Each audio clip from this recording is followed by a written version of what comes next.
Bayline, Unveiled, Decoding English Phrases. Hello to all our wonderful learners out there. Today, we're diving into the meaning of the phrase, bayline. This may not be a phrase you hear every day, but it's always good to expand our linguistic horizons. Let's get started.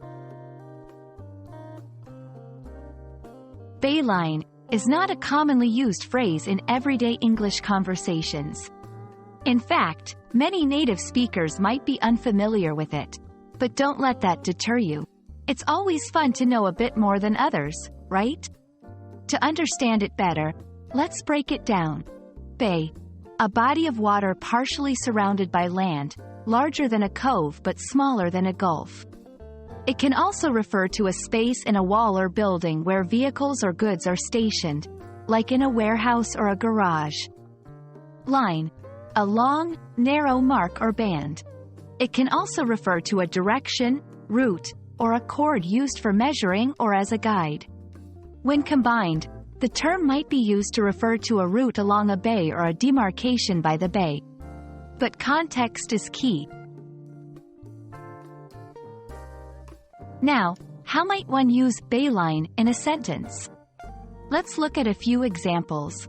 1. The fishing boats followed the bayline to avoid shallow waters. 2. The warehouses along the bayline were known for storing imported goods.